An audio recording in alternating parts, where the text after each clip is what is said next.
gas costs almost $5 a gallon. Down the street, that gas station is 20 cents less. And if you go even further, that gas costs $1 less. Which begs the question, Is expensive gas worth it? Some people insist on putting expensive name brand gas in their cars, while others always look for the cheapest option. best gas price? Are you seeing that? Today, we'll be diving into the world of gas to understand what the differences really are and what makes the most sense for your gas tank. Should we have the open gas We should next to probably it? move the open gas. I'm Angelina. You guys may know me as Miss A, the shop teacher. I'm here with my buddy Steph. We're here to talk to you guys about gas. This big container is your name brand, really fancy, expensive gas. And this right here is your rinky-dink Generic 91 octane. But what's the difference? I mean, they're both gas. First things first, can we tell the difference? Okay, right off the bat, they look damn the same.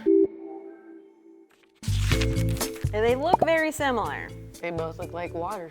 They both look like water. This one doesn't smell as much as this one. We do have a little bit more of an aroma with our generic gasoline. You can't tell the difference. I can't tell the difference. Maybe we're tripping and we need someone else.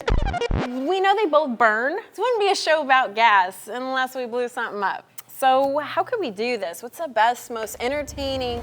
Hey! OMG! There you go, ladies. Wow! I used to do this for a living. Knock yourselves out. Sweet! All right, thank you. All right, so let's take a look at these. We've got our cheaper gas here. We're just gonna use a little bit. You got the expensive gas. Sorry. How much? No, that's okay. I'm just kidding. You're freaking me out! We got to get them to vaporize. I'm kind of nervous. Should we have the open gas We should next to probably it? move the open gas. Sorry, it's my first time lighting a match. And mine too. Okay, ready? One, two, three.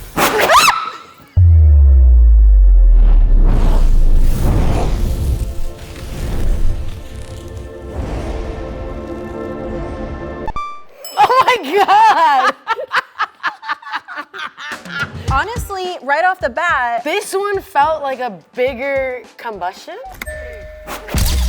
there was definitely a bigger boom going on than this here. one. Yeah, now that could have been my shaking technique. Oh, you think you shook your jugs better than me?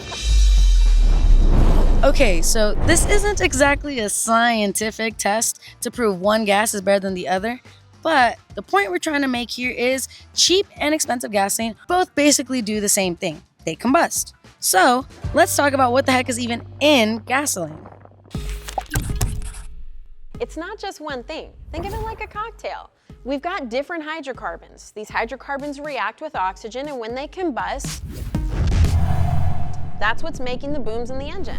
So if all gas has the same job, what's the difference between them? We can't talk about gas prices without talking about octane numbers. 87, 89, or 91 are representative numbers. So how easily a gasoline can ignite. Every vehicle is going to have a minimum recommendation octane for that engine. That's going to have to do with pressure inside of the cylinder. Inside of your engine, air and fuel is coming in, that's our intake stroke. We build up this pressure and we want to ignite it at the right time when the spark occurs. The more pressure we have, the more that gasoline is gonna want to ignite before it's supposed to with the spark. If ignition happens before the spark does, we call that pre-ignition. If we get pre-ignition while our piston is coming up, wouldn't that just try and force it in the opposite direction? You're absolutely right, and that's what's so dangerous about it. If all that happens too soon, we get some serious damage. We have our crankshaft spinning up and our piston's moving up, but it wants to shove it back in the other direction. It's violent and we build up so much heat, we end up melting pistons, which is why we see carnage like this. On both of these pistons, we can see where the metal started to melt, so there's no coming back from this. You do not want pre-ignition. You may even hear this referred to as pinging. And if you continue to let that happen, that's how this happens. Some people just know they could save hundreds on car insurance by checking Allstate first. Like you know to check the event details first before driving your car out to a meetup. Are you sure this is the right place? Listen, the website said there was a pony car meetup today. Oh look, a sign. What website was this again? There's someone right there. Excuse me, sir. Is this the pony car meetup? You got eyes, don't you? Oh. You two looking to ride? Or are you looking to dance?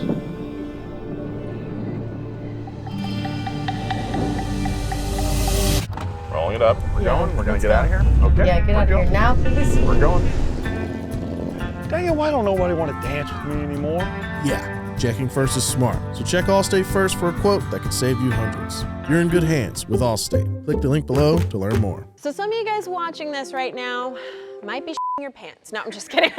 Thinking, I've been putting 87 octane in this engine when I clearly know that it calls for 91. If your car's made in the last 30 years, likely no damage has occurred. Modern computer controls pick up when knocks happen, and it will essentially detune or adjust the ignition timing to make up for this. You will make less power, but when you're trying to save a buck, Who cares about power?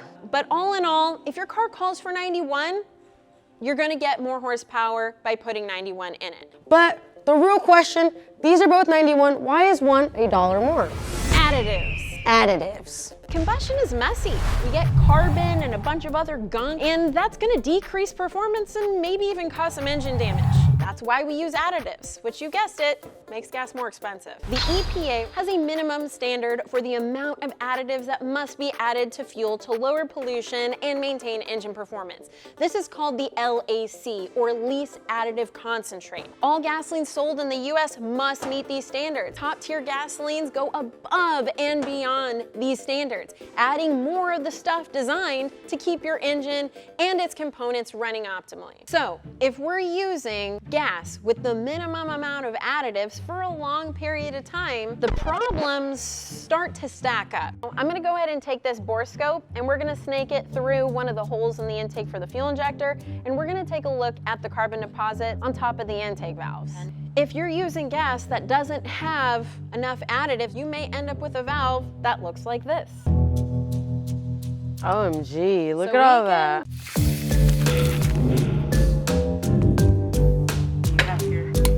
I got it, it's coming out. Oh yeah, see?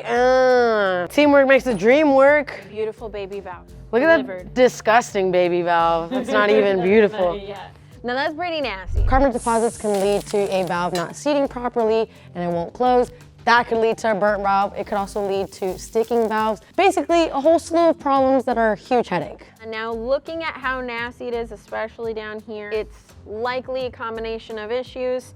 Very common on these for the valve seals to leak, so it's possible that oil was running down as well. If our buddy here was running top tier, I might have helped clean that off. Honestly, I really want to take a look inside the cylinder to see if there's any scoring. I'm gonna crank now. Crank. Keep going. We're probably on compression or power because our valve's not doing anything. So using gas that doesn't have enough additives in it can not only cause carbon deposits, but they can also gum up fuel injectors. And if our fuel injector nozzles get gummed up, they don't atomize as well as they should. So instead of a nice atomized spray coming out of the fuel injector, we get these big droplets that end up washing the cylinder walls of all its lubrication. And when that piston's moving up and down with no lube, we end up with scoring of the cylinder walls. It's hard to tell, but it does look like there's some scoring. The top of that piston looks not good. Likely a clogged injector that's not atomizing properly. So you know what's really interesting is because this is not a running engine that has tons of miles on it, you can still see like a fresh crosshatch and the scores on top of it. So this is exactly what we anticipated seeing, and I'm pretty happy with the results. The real question is, what can top tier fuel do for a valve like this? Right, so it turns out that AAA did a study using a test engine, and they ran it for about 4,000 miles with the bare minimum amount of detergent, and they also ran it with about 4,000 miles worth of top tier gas. Their findings were that after running the LAC gas, they found that it had 19 times more carbon deposits compared to the top tier gas. What's even more interesting is AAA took a truck off the road using the bare minimum detergents and gas, and they ran top tier for 1,000 miles, about 75 gallons, and it significantly took that carbon off. What? After 1,000 miles. That's pretty lit. But reading studies is one thing. We want to run some tests for ourselves, so we drove to a bunch of gas stations around town to gather some samples. Okay, this is the pro move right here. You never touch it with your hands, you do that. Oh! May contain up to 10% ethanol. Do you see that? That feels full. We just got some low-cost gas. All right, we're out of here. Back to donut. All right, we have retrieved all types of the gasolines that we will be testing. So here's the thing. We were gonna send each of these fuels to a lab to get tested for quality. And then we found out the lab results were gonna cost Upwards of 35 grand, which is as much as a new car. So instead, we're gonna run some tests ourselves, specifically to measure ethanol. So testing for ethanol is not going to tell us if any of these gasolines are better or worse, but it is something that we can actually take a look at to see if there is a difference between them. Here is all of our gasoline that we have accumulated and acquired. Right here we have your independent grocery gas. Right here we have our discount membership club allegedly top tier gas. Okay. And over here we have our premium gasoline supplier. So what we've done is we've poured all the gas that we collected in each of these beakers. Specifically 40 milliliters in each of them. And what we're about to do is we're gonna add a specified amount of water, and over a period of time, that ethanol is going to be dissolved in the water and become one. Now, when that happens, we will be able to see the separation in the beaker. We'll subtract the amount of water that we added, and that will leave behind the ethanol content in our gasoline. Ethanol is water soluble, so if we add water to the ethanol, it's going to dissolve the ethanol and it'll separate out of the gasoline.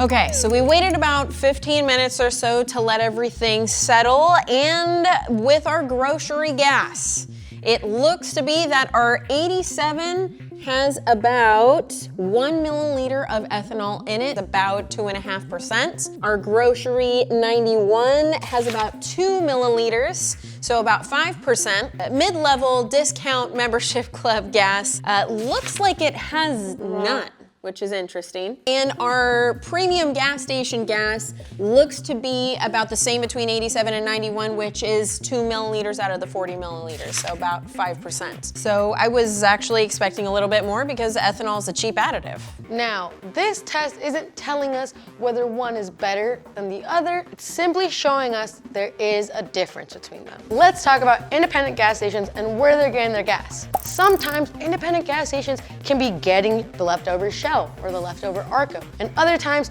they're just getting whatever is most cost efficient for them. We don't know, it could vary, but what we do know is that with the name brand gas stations, their mix is always gonna be consistent. Expensive gas is clearly different from cheap fuel, but to truly know if it's worth it, let's crunch some numbers. Out here in California, your top tier gas is gonna cost about $1 more than your non-top tier gas. So your average SUV has about a 20-gallon tank. And let's just say you fill up about once a week and there's 52 weeks in the year, so 20 times 52. Roughly about $1,000. And the average American keeps their car for about 12 years.